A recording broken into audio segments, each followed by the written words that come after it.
माशाअल्लाह कुरसैल के अंदर जो भीड़ आज मैं देख रहा हूँ, शायद इससे पहले मैंने इतनी भीड़ नहीं देखी। इतनी भीड़ नहीं हुई कभी जो आज हो रही है। अस्सलामु अलैकुम वरहमतुल्लाहि वबरकातुहू। अल्हम्दुलिल्लाह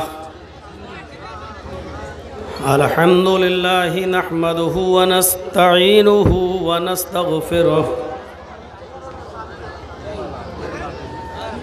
व नऊज़ु बिल्लाहि मिन शुरूरि अनफुसिना व मिन सय्यिआति अअमालिना। मन यहदिहिल्लाहु फला मुज़िल्ल लहु व मन युज़लिल्हु फला हादिय लहु।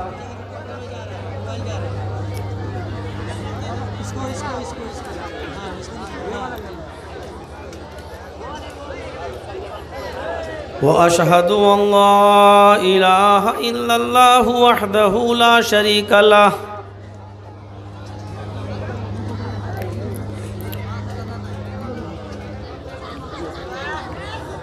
व अशहदु अन्ना मुहम्मदन अब्दुहु व रसूलुहु। अम्मा बाद फ़इन्न खैरल हदीस किताबुल्लाह व खैरल हदी हदी मुहम्मदिन सल्लल्लाहु अलैहि वसल्लम व शर्रुल उमूरि मुहदसातुहा व कुल्लु मुहदसतिन बिदअह व कुल्लु बिदअतिन ज़लालह व कुल्लु ज़लालतिन फिन्नार। अऊज़ु बिल्लाहि मिनश शैतानिर रजीम। बिस्मिल्लाहिर रहमानिर रहीम। या अय्युहल्लज़ीना आमनु उदखुलू फिस्सिल्मि काफ़्फ़ह। व क़ाल तआला अल-यौमा अकमलतु लकुम दीनकुम व अतममतु अलैकुम निअमती व रज़ीतु लकुमुल इस्लाम दीना।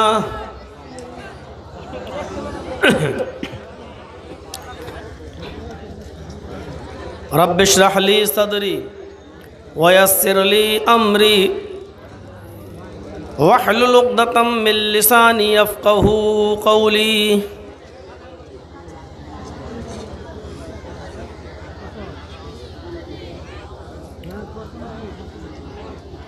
स्टेज पर बैठे हुए मुअज़्ज़ज़ उलमाए किराम, मोहतरम नाज़िम इजलास, इस जलसे के लिए बार बार फ़ोन पर राब्ता करने वाली शख्सियत और इस इदारे के अहम ज़िम्मेदार डॉक्टर आलमगीर साहब और कुरसैल डिस्ट्रिक्ट कटिहार और उसके कोने कोने से तशरीफ़ लाए हुए मुअज़्ज़ज़ सामईन हज़रात, कौम व मिल्लत के लायकवर नौजवानों, मुस्तक़बिल के होनहार अज़ीज़ बच्चों, पर्दा नशीन इस्लामी ख़वातीन, प्यारी माँ और बहनों,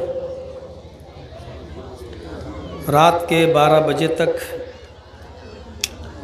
मुख्तलिफ़ उलमा से मुख्तलिफ़ मौज़ूआत पर, मुख्तलिफ़ अनावीन पर सियर हासिल गुफ्तगू आपने समाअत फरमाई। अच्छी नसीहतें हमें और आपको की गईं, कुरान और सुन्नत की बातें हुईं। ज़रूरत है उन बातों पर अमल करने की। अल्लाह रब्बुल आलमीन से दुआ है कि बारे इलाह, जितने शौक़ के साथ हम सुनने आए हैं उससे ज़्यादा शौक़ के साथ हमें अमल करने की तौफ़ीक़ अता फरमा। अमल से ज़िंदगी बनती है जन्नत भी जहन्नम भी, कि खाकी अपनी फितरत में नूरी है न नारी। अगर अमल नहीं है तो हमारा यहाँ बैठना, हमारा यहाँ सुनना, हमारा रात भर जागना, ये सब बर्बाद हो जाएगा।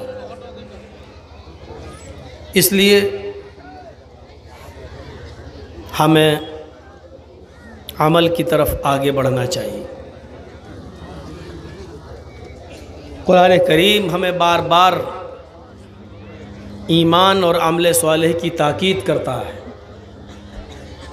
आप पढ़िए, कुरान में बहुत सी जगहों पर यही कहा गया, ईमान अपने अंदर पैदा करो और अमल सालेह करो। सूरह 3 पढ़ें, उसमें भी कहा गया इल्लल्लज़ीना आमनू व अमिलुस सालिहात फलहुम अजरुन गैरु ममनून। जो ईमान लाए और जिन्होंने अमल सालेह किया।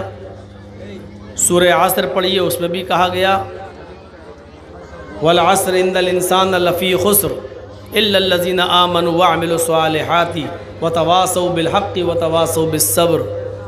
इधर भी वही चीज़ कही गई, ईमान और अमल सालेह।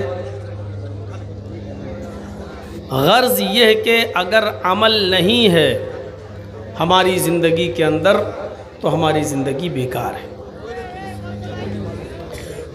कुरान करीम की बहुत ही छोटी सी एक आयत मैंने आपके सामने तिलावत की है।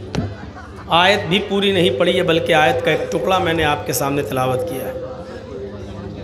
आज उसी टुकड़े पर मेरा खिताब होगा। या अय्युहल्लज़ीना आमनू दुखुलू फिस्सिल्मि काफ़ा। देखा जाए तो बज़ाहिर बहुत छोटी सी आयत का टुकड़ा है, ये बहुत छोटी सी आयत का एक टुकड़ा है, लेकिन पूरा इस्लाम इसी के अंदर समाया हुआ है। पूरे कुरान करीम की तालीमात का एसेंस और उसका निचोड़ है कुरान की इस आयत के अंदर, खुलासा है। आए ईमानों वालों, तुम इस्लाम के अंदर पूरे पूरे दाखिल हो जाओ। ये नहीं कहा इस्लाम ले आओ, ये कहा है कि इस्लाम के अंदर पूरे के पूरे दाखिल हो जाओ। इस्लाम का मायना सलामती का है, अमन व अमान का है, और यहाँ सिल्म कहा गया। उसका एक माना यह है कि इस्लाम में पूरे पूरे दाखिल हो जाओ, और एक माना उसका यह है या अय्युहल्लज़ीना आमनू दुखुलू फिस्सिल्मि काफ़ा। ईमान वालो, तुम अमन व अमान और सलामती के अंदर पूरे के पूरे दाखिल हो जाओ।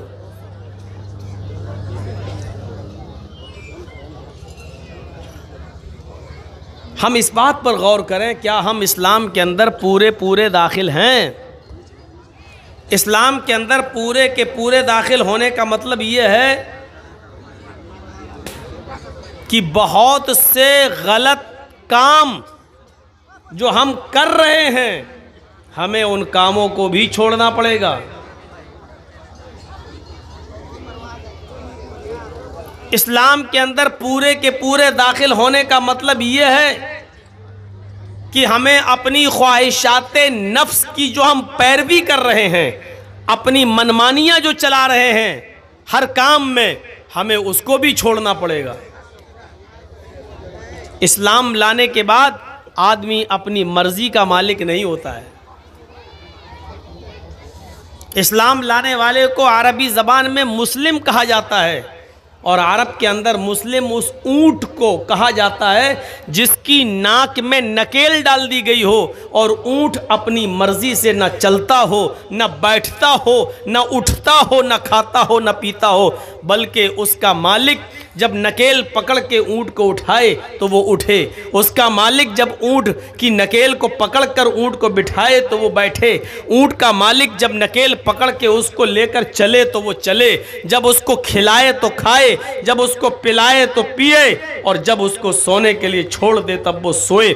यानी ऊँट जिसकी नकेल पड़ी हुई हो और उसकी रस्सी उसके मालिक के हाथ में हो, ऐसे ऊँट को अरब कहते हैं हाजल जमलुल मुस्लिम, ये मुस्लिम ऊँट है, ये फर्मा बरदार ऊँट है। हमारी नाक में भी एक नकेल पड़ी हुई है, एक रस्सी पड़ी हुई है कुरान और हदीस की,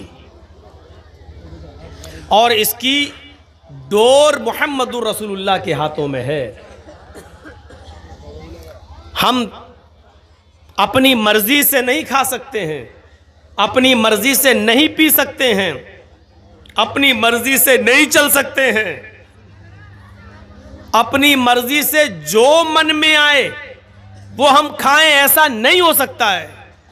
अपनी मर्जी से हम जो पीना चाहें वो पिएं, ऐसा नहीं हो सकता है।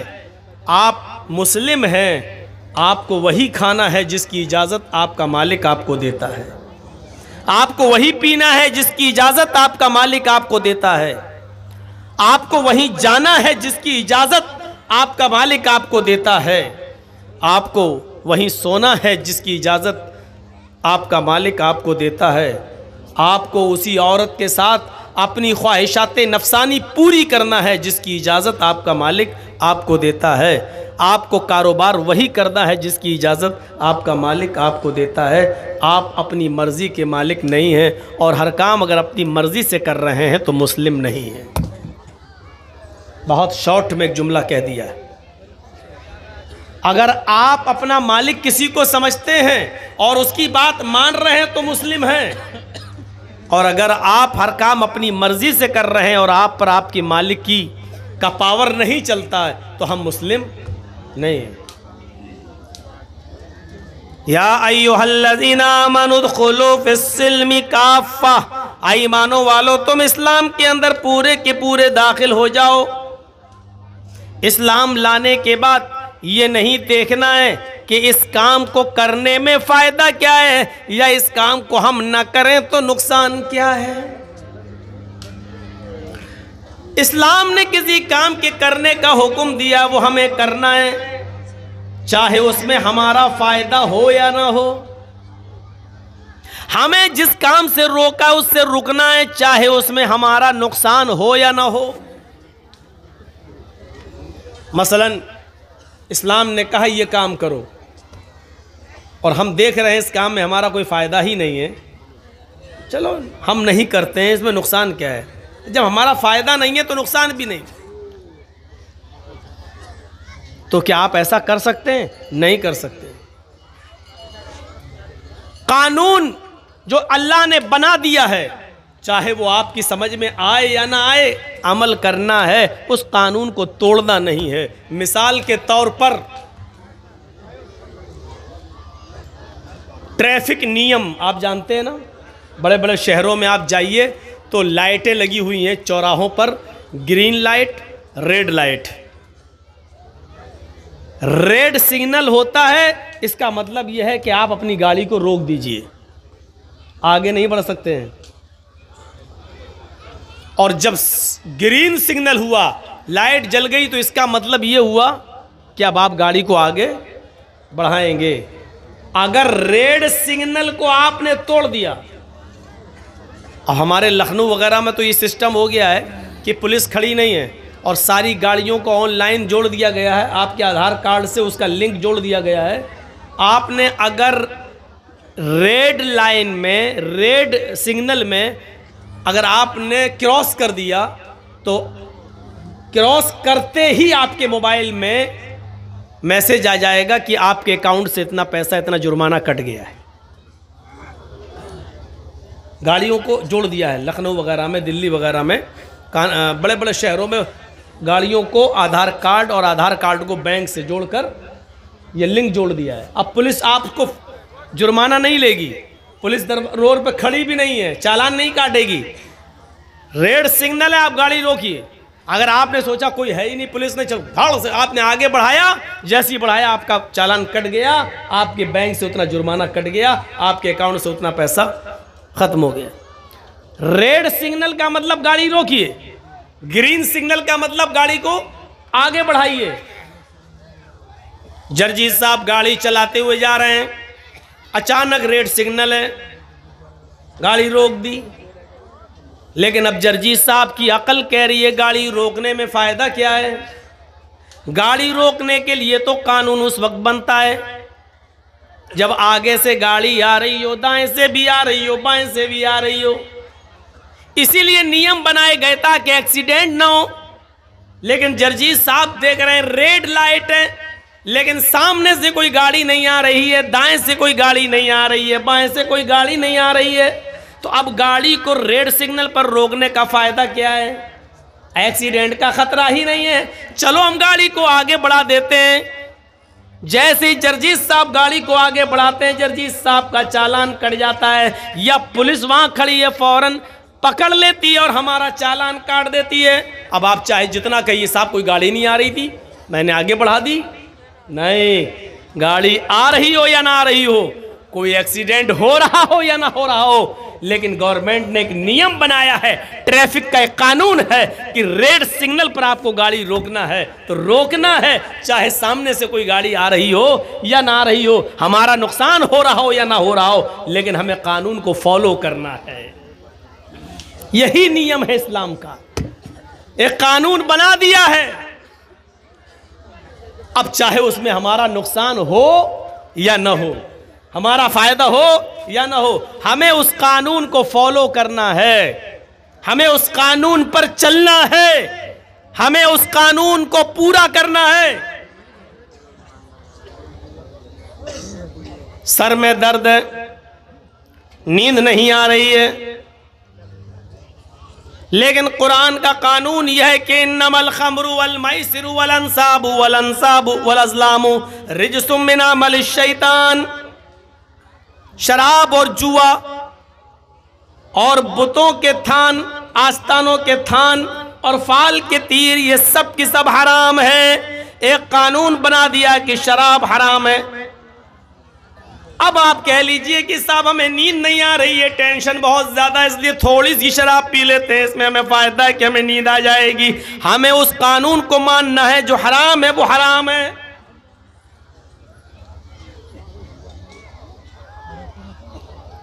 मेरे प्यारे साथियों, कुदामा इब्ने मज़ऊन ने बुखारी शरीफ के अंदर ये मंजर देखा जा सकता है। बहुत बूढ़े हो चुके थे, बहुत बूढ़े हो चुके थे, बीमारी की हालत में वो बिस्तर से भी उठते नहीं थे। कभी जब तबीयत ठीक होती थी तो लाठी लेकर वो मस्जिद में नमाज पढ़ने के लिए जाया करते थे। एक दिन उनको शदीद दर्द हुआ, इस बुजुर्ग सहाबी को इतना दर्द हुआ कि ये बर्दाश्त नहीं कर सके, तो उनके घर के किसी मेंबर ने उनको शराब की थोड़ी सी मिकदार उनको दे दी। आए कुदामा, ये थोड़ी सी शराब पी लीजिए, आपके साथ मजबूरी है, दर्द से आप कराह रहे हैं, बेचैन हैं, नींद नहीं आ रही है, और इस वक्त हम आपको किसी डॉक्टर, किसी हकीम के पास भी लेकर नहीं जा सकते हैं, रात काफ़ी हो चुकी है। तो कुदामा इब्ने मज़ऊन ने यह सोचकर कि चलो थोड़ी सी शराब पी लें, इसमें हर्जी क्या है, उन्होंने 2-4 घूंट शराब किस लिए पी लिए ताकि दर्द का असर ख़त्म हो जाए और मुझे नींद आ जाए। जैसे हम लोगों को जब दर्द होता है तो नींद की 1-2 टेबलेट खा लेते हैं, उन्होंने भी शराब के चंद घूंट पी लिए। यह खबर सुबह होते होते हजरत अबू हुरैरा को मिल गई, और अबू हुरैरा के जरिए खबर धीरे धीरे हजरत उमर फारूक के पास चली गई। हजरत उमर फारूक ने कुदामा इब्ने मज़ऊन को दूसरे दिन बुलाया और पूछा, क्या तुमने शराब पी थी? उन्होंने इकरार किया कि सर में दर्द, पैरों में दर्द, हाथ में दर्द, शिद्दत दर्द जब बढ़ गया और मुझे रात में बहुत ज़्यादा बेचैनी होने लगी तो मैंने थोड़ी सी शराब इसलिए पी ली ताकि सुकून मिल जाए। हज़रत उमर फारूक ने कहा, मजबूरी में भी अल्लाह के रसूल ने शराब पीने की इजाज़त नहीं दी है। बीमारी में भी हमें अल्लाह के नबी सल्लल्लाहु अलैहि वसल्लम से शराब की पीने की कोई इजाज़त नहीं मिलती है। लिहाजा तुमने अपने जुर्म का इकरार कर लिया, तुम्हें 40 कोड़े मारे जाएंगे। सारे सहाबा की मीटिंग होती है। सहाबा ने अर्ज़ किया, अमीरुल मोमिनीन, बुजुर्ग सहाबी हैं, मसला मालूम नहीं था, मजबूरी में शराब पी ली है, छोड़ दीजिए, कमज़ोरी है उनकी ऊपर। उन्होंने कहा कि मुझे कोई एक ऐसी हदीस या ऐसा वाक़या बता दीजिए कि अल्लाह के रसूल के ज़माने में किसी मजबूर ने मजबूरी में शराब पी हो और अल्लाह के रसूल ने छोड़ दिया और मैंने छोड़ दूंगा। लेकिन किसी के पास ऐसी कोई दलील नहीं थी। हज़रत उमर फारूक ने कहा इनको कोड़े लगाए जाएं। फिर एक मीटिंग होती है सहाबा की, तो उसमें यह तय होता है, अमीरुल मोमिनीन कोड़े इनको लगा लीजिए, मैं मना नहीं कर रहा हूं, लेकिन 2-4-5 दिन की छूट दे दीजिए, मोहलत दे दीजिए, ताकि ये तबीयत इनकी ख़राब है ये सही हो जाए। हाथ और पैरों में दर्द है, चलने फिरने के लायक नहीं है, थोड़ी सी ताकत आएगी तब आप इनको कोड़े मार लेना। 1 हफ्ते का मोहलत दे दो, 1 हफ्ते का टाइम दे दो। हज़रत उमर फारूक कहते हैं मैं इनको 1 हफ्ते का टाइम देने के लिए तैयार हूँ, लेकिन अगर 1 हफ्ते से पहले मेरा ही इंतकाल हो गया और मैं इस दुनिया से चला गया और क़यामत के दिन जब अल्लाह ने मुझसे पूछा कि तुम्हारे सामने एक मुजरिम आ गया था, फिर तुमने उसको सज़ा क्यों नहीं दी, उसको 40 कोड़े क्यों नहीं लगाए, जबकि मुजरिम ने अपने जुर्म को कबूल कर लिया, तो मैं अल्लाह ताला को क्या जवाब दूंगा? नहीं, इनको आज ही कोड़े लगाए जाएंगे। बुखारी शरीफ के सफ़हात पर यह मंजर लिखा हुआ है मेरे भाइयों। फिर कुदामा इब्न मज़ून इस बूढ़े सहाबी को हज़रत उमर फारूक ने 40 कोड़े पड़वाए और 40 कोड़े उनको जब मारे गए तो उनको हड्डियों में इतना सख्त चोट लग चुकी थी उन 40 कोड़े खाने के बाद। फिर वो 1 साल 2 साल तक बिस्तर ही पे पड़े रहे, फिर वो उठने के लायक नहीं रहे। वो 40 कोड़े खाने के बाद वो पेशाब और पायखाना भी बिस्तर पर किया करते थे, फिर वो उठने के लायक नहीं रहे, वहीं वुज़ू बनवाया जाता था और उसी बिस्तर पर वो नमाज पढ़ते थे। 40 दुर्रे खाने के बाद, कोड़े खाने के बाद उनका जनाजा उसी बिस्तर के ऊपर उठता है। मेरे प्यारे साथियों, उमर फारूक ने इन तमाम चीज़ों की कोई परवाह नहीं की है। अंदाज़ा लगाइए, बीमारी में, मजबूरी के अंदर जब दर्द बंद नहीं हो रहा था तो नींद आ जाए, इस मजबूरी में उन्होंने थोड़ी सी शराब पी ली, इस पर भी हजरत उमर फारूक ने उनको 40 कोड़े मारे। आज हमारा मौजूदा और नौजवान का तबका जरा सोचे और बताए, इंसाफ करे, क्या उसको ऐसी मजबूरी है? और मजबूरी है भी तब भी शराब जायज़ नहीं है। तो मैं कहना ये चाहता हूं कि ट्रैफिक नियम का उल्लंघन आप नहीं कर सकते, चाहे कोई साधन, कोई गाड़ी आ रही हो नहीं, अगर रेड सिग्नल है तो आपको रुकना है, चाहे एक्सीडेंट हो या ना हो। इसी तरीके से कुरान ने जो नियम बना दिया, जो कानून बना दिया, वो हमें फॉलो करना है, चाहे उसमें हमारा फ़ायदा हो या ना हो, चाहे उसमें हमारा नुकसान ही क्यों ना हो, लेकिन उसको फॉलो करना है। ये याद रखिएगा, इस नियम को, इस उसूल को हम नहीं तोड़ सकते। हमारे लिए जायज नहीं है इस नियम को तोड़ना। हमारी समझ में आए या ना आए, हमें इस्लाम के हर कानून को मानना पड़ेगा। हमारी अक्ल में ये मोज़ों पर मसा किया जाता है, कहाँ किया जाता है आपको मालूम है? जब वुज़ू आप बना रहे हैं तो ये मोज़ों पर मसा करते तो ऊपर करते हैं, ऐसे अपने हाथों को तर करिए और ये तरीका है, ये 5 उंगलियां इस तरीके से आप लाइए और यहाँ तक लाइए, टखने तक, ऐसे करके यहाँ तक, ये 5 उंगली यहाँ तक, ये आपका मसा हो गया। अकल क्या कहती है? अकल कहती है कि हम ज़मीन पर चलते हैं तो गंदगी, मिट्टी या गंदगी नीचे लगती है। जब हम ज़मीन पे चलते हैं तो कायदे से हाथ तर करके हमें नीचे फेरना चाहिए ताकि नीचे का हिस्सा पाक हो जाए। लेकिन अल्लाह के रसूल ने तर हाथ करके, हाथों को भिगोकर नीचे फेरने का हुक्म नहीं दिया, बल्कि ऊपर फेरने का हुक्म दिया है, ऊपर। अब आप कहेंगे साहब गंदगी तो नीचे लगती है, अल्लाह के नबी ऊपर के हुक्म दे रहे हैं, हमें नहीं मालूम क्यों दिया है। और ना ही अल्लाह के रसूल के इल्म में हमें बराबर का शरीक होने का हक है। हमें सिर्फ इतना मानना है, नबी ने कहा है, हमें करना है, यही कानून है, इसी को हमें फॉलो करना है, चाहे हमारी अक्ल में आए या ना आए। अभी हमारे मोहतरम मौलाना जमालुद्दीन साहब कितना ललकार रहे थे आपको, बताइए और इकरार कीजिए। पहले कहा उन्होंने कि आप लोग सिर्फ मौलाना जर्जीस को सुनने आते हैं, अमल करने नहीं आते। और फिर दूसरे बार जब ऐलान करवाया तो सब बोल दिए कि हाँ हाँ हम अमल करेंगे। तो क्या आपकी ज़बान से निकला हुआ ये जुमला, क्या हम इस पर एतबार कर लें? उस पर भी हम एतबार नहीं कर सकते। ये तो रिजल्ट आप दें, छोटे बच्चे नहीं हैं आप। छोटे बच्चों की खताएं और गलतियां माफ की जा सकती हैं, लेकिन बड़ों की नहीं। कभी आपने भी स्कूल में पढ़ा होगा, आप नहीं पढ़े तो आपके बच्चे स्कूल में पढ़ते हैं। कभी आपने देखा है आपका बच्चा जब नर्सरी में पढ़ता है तो उसको पेंसिल से लिखवाया जाता है, जब एलकेजी में आता है तो पेंसिल से लिखता है, जब यूकेजी में आता है तो पेंसिल से लिखता है, और साथ में रेजर भी होता है, वो लिखता है, गलत लिख जाता है, मिटाया जाता है, फिर गलती करता है, फिर मिटाया जाता है। लेकिन जब आपका बच्चा प्राइमरी क्रॉस कर लेता है, 5वां क्लास पढ़ लेता है, जब 6ठे क्लास में आता है तो पेंसिल उससे छीन ली जाती है और उसके हाथ में अब पेन दे दिया जाता है, कलम दे दिया जाता है। ये स्कूल का मैनेजमेंट सिस्टम चीख चीख कर ये कह रहा है कि अब तुम बच्चे नहीं हो, बच्चे थे तो गलतियां करते थे, उसको मिटा दिया जाता था। अब तुम्हारे हाथ में कलम है, लिखना है तो सोच के लिखना, क्योंकि अब अगर लिखोगे तो जो गलती करोगे वो मिटने वाली नहीं है, वो खत्म होने वाली नहीं है।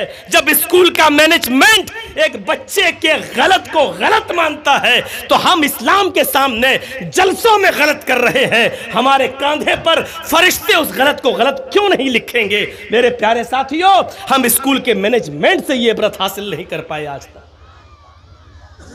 क्या हम स्कूल में पढ़ते हुए वो बच्चे हैं जो पेंसिल से लिखें और गलती कर जाए तो उसको मिटा दिया जाए? अब हम बड़े हो चुके हैं। इन जलसे ये यूट्यूबरों को भरे मजमे में मैंने कहा था कि अब तुम्हें किसी जलसे में हम लगाने नहीं देंगे, और लाल बथानी में मैंने मना भी कर दिया था वहां के मैनेजमेंट को, एक भी यूट्यूबर को आप आने मत दीजिए और हटाइए। लेकिन इसके बावजूद ये लोग अपनी हरकतों से बाज नहीं आ रहे हैं। फिर वो मिसाल देना पड़ती है कुत्ते की दुम वाली। फिर आप कहते कि मौलाना ऐसा बोल रहे हैं। आप भी तो अपनी औकात में रहिए। आप देखिए दूसरों को डिस्टर्ब कर रहे हैं। आपके तो चैनल में आ जाएगा पैसा, आप तो डाल देंगे मौलाना जर्जीस ने बोला, झूठ लिखेंगे मौलाना जर्जीस को दिया मोदी ने अवार्ड। हाँ, तेरे बाप ने दिया, मोदी ने नहीं दिया। ये यूट्यूबर की हरकत है। ये यूट्यूबर की, एक यूट्यूबर ने क्या लिखा, मौलाना जर्जीस को दिया मोदी ने अवार्ड, और अवार्ड मोदी के हाथ में पकड़ा भी दिया, और एडिट करके उसने मेरा फोटो भी लगा दिया, यानी मोदी हमें दे रहा है, जबकि हमने मोदी की शक्ल ओरिजिनली में कभी नहीं देखी है। टीवी में देखी है, कभी आमना सामना नहीं, कभी सामने नहीं देखा, और अल्लाह करे कि ना देखूं। और ये लोग मोदी के हाथ से हमें अवार्ड दिलवा रहे हैं और काम कर रहे हैं इस्लाम का, झूठ बोल बोल के। एक चैनल वाले ने लिखा है, हेडिंग बनाई है, त्रिपुरा के हादसे पर मौलाना जर्जीस की स्पीच। जबकि त्रिपुरा में जब हादसा हुआ उसके बाद से अब तक मेरी त्रिपुरा पे कोई स्पीच हुई नहीं है, मैं बोला ही नहीं हूं, और इन्होंने पहले ही कहीं से काट छांट के वो लिख दी। एक यूट्यूबर ने लिखा, मौलाना ने मोदी को ललकारा, तकरीर सुन रहे हैं तो साहब हजरत उमर फारूक की आ रही है उसमें। ये इनकी हेडिंगें होती हैं, और मुझे ऐसे ऐसे लोगों के साथ फोटो में बना के पेश करते हैं जिनकी वजह से हमारे ऊपर 54 मुकदमे ठुके हैं। ये इन लोगों की हरकतों से। पैसा तुम कमा रहे हो, मुकदमे हमारे ऊपर खर्च कर रहे हो। अपने औकात में रहिए, जो मौजू है वही डालिए, अपनी तरफ से नहीं। रामचंद्र जी के बारे में मौलाना ने हिंदुओं की खाट खड़ी कर दी, ये मौजू होता है। मौलाना ने राम को नंगा कर दिया, ये इनका मौजू होता है। टॉपिक देखिए आप, इसको जितने हिंदू सुनेंगे देखेंगे वो खुश होंगे। हमने जितने जलसों में राम की कृष्ण की बात की है तो भाईचारा बढ़ाने के लिए, ये इस्लाम कहता है, ये हिंदू धर्म कहता है। हमने ये बात कही, ये हेडिंग बनाते हैं, मौलाना ने किया राम को नंगा। यही हालत रही तो तुमको नंगा करना पड़ेगा हमें। बच्चों, तो मैं कहना ये चाह रहा था कि दूध पीते बच्चे नहीं हो कि जो पेंसिल से लिखें और रेजर से बिगाड़ दिया जाए। आप बड़े हो चुके हैं, इतना याद रखना, जानबूझकर किया हुआ गुनाह भी तो अल्लाह ताला भी माफ नहीं करता। यामलून बिजहालतिन सुम्मा यतूबून, जो जिहालत के तौर पर अनजाने में जो गलती करते हैं और उसके बाद तौबा करते हैं तो अल्लाह रब्बुल आलमीन उनकी तौबा को कबूल करता है। आप जानबूझकर गलतियों पे गलती करते रहे, सुबह शराब पिए और शाम को तौबा कर लें, फिर सुबह शराब पिए और शाम को तौबा कर लें, फिर सुबह शराब पिए और शाम को तौबा कर लें। अल्लाह फरमाता है कि ये आदमी मेरी रहमत का नाजायज फायदा उठा रहा है, मुझे गफूर रहीम मानता है लेकिन हमारी रहमत का नाजायज फायदा उठा रहा है। शाम को शराब पीता है, सुबह तौबा करता है, फिर शाम को जाम पीता है, फिर सुबह तौबा करता है, फिर शाम को जाम पीता है। माफ कीजिएगा, जानबूझकर किया हुआ गुनाह तो अल्लाह भी जल्दी नहीं माफ करता है जब तक कि बंदा आज़्म मुसम्मम न कर ले, पक्का इरादा न कर ले कि अब हम इस गुनाह को छोड़ रहे हैं और कभी नहीं करेंगे। अल्लाह भी माफ नहीं करता है। मेरे प्यारे साथियों, हम अब पेन से लिख रहे हैं, पेंसिल का जमाना छूट चुका है। अब जो कुछ भी आप करोगे याद करना, ये गलती मिटने वाली नहीं है, ये तारीख बनेगी, ये इतिहास बनेगा। पेंसिल से लिखकर रेजर से बिगाड़ने वाला जमाना हमारा खत्म हो चुका है। अल्लाह के रसूल ने फरमाया था, जब तुम्हारे बच्चे 7 साल के हो जाएं तो नमाज पढ़ने का उनको हुक्म दो और उनको मस्जिद में ले जाओ। कभी पढ़ेंगे कभी छोड़ेंगे, कभी पढ़ेंगे कभी छोड़ेंगे, कोई बात नहीं, उनकी आदत डलवाओ। लेकिन जब 10 साल के हो जाएं तो बचपना उनका ख़त्म हो गया है और 10 साल के बाद भी अगर वो नमाज ना पढ़े तो उनको मारो, फज़रिबूहुम, तो उनको मारो और मस्जिद में ले जाओ। यानी 7 साल से लेकर 10 साल तक की ज़िंदगी आपकी बचपने की ज़िंदगी शुमार की जा सकती है। लेकिन 10 साल के बाद अब आपके हाथ में पेंसिल नहीं है, पेन है। अब जो भी आप करेंगे वो सोच समझ कर कीजिएगा, क्योंकि ये गलती मिटेगी नहीं। गलत लिखोगे तो लिख जाएगा, मिटेगा नहीं, नक्श हो जाएगा और आगे चल के ये तारीख बनेगी। हिटलर ने जो गलती की आज उसको हम तारीख में पढ़ते हैं।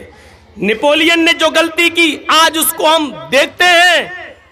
हज्जाज इब्ने यूसुफ जो गलत कारनामे करके गया आज उसको याद किया जाता है और उसको जालिम कहा जाता है।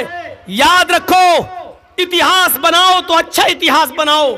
हम नहीं रहेंगे 100 साल के बाद, जब नस्लें आएंगी तो हमारा नाम लिया जाए और हमारा जिक्र खैर हो, हमारा जिक्र खैर हो, हमारा जिक्र हिटलर में ना हो, हमारा शुमार हज्जाज इब्ने यूसुफ में ना हो, हमारा शुमार चोरों लुटेरों में ना हो। इतिहास बनाने की कोशिश करो। या अय्युहल्लज़ीना आमनू उदखुलू फिस्सिल्मि काफ़ा, पूरे के पूरे इस्लाम में दाखिल हो जाओ। अब ये पूरे के पूरे इस्लाम में दाखिल होना क्या है? पूरे के पूरे इस्लाम में दाखिल होने का मतलब है आपका उठना भी इस्लामी हो, आपका बैठना भी इस्लामी हो, आपका चलना भी इस्लामी हो, आपका खाना भी इस्लामी हो, आपका पीना भी इस्लामी हो, आपका कपड़ा पहनना भी इस्लामी हो, आपकी शादियां भी इस्लामी हो, आपके वलीमे भी इस्लामी हो। अलगर्ज़ ज़िंदगी में जितने भी शोबे हैं उनमें सारे के सारे काम इस्लाम के तरीक़े पर हों। ये है इस्लाम के अंदर पूरा का पूरा दाखिल होना। क्या हम इस्लाम में पूरे के पूरे दाखिल हैं? अभी ये जलसा ख़त्म होगा तब लोग अपनी अपनी साइकिलें निकालेंगे, फिर देखिएगा लड़ाई, हट हट हट, लात मारेगा, हट, पहले हम आए, पहले हम निकालेंगे गालियाँ। ये जलसे के बाद देख लीजिएगा। और फजर की नमाज देख लीजिएगा मस्जिद में, माशाअल्लाह कुरसैल के अंदर जो भीड़ आज मैं देख रहा हूँ, शायद इससे पहले मैंने इतनी भीड़ नहीं देखी। और शायद ये नतीजा है 2 मरतबा जो कोरोना का काल रहा है और उसमें कोरोना के पीरियड में जो जलसे नहीं हो सके, उसके बाद शायद ये फर्स्ट बार जलसा हो रहा है, जिसकी वजह से इतनी भीड़ नहीं हुई कभी जो आज हो रही है। लेकिन इस भीड़ को हम क्या माने, ये हमारी मस्जिदें बताएंगे, ये हमारी मस्जिदें। आप चाहते हैं कि हम फजर में सो जाएं, जोहर में आके नमाज पढ़ लें, असर में पढ़ लें, मगरिब में पढ़ लें और इशा में जाके सो जाएं और हमें लोग मुसलमान कहें। देखिएगा ज़रा, आप चाहते हैं कि एक आध अच्छा काम कर लें, लोग हमें मुसलमान कहें।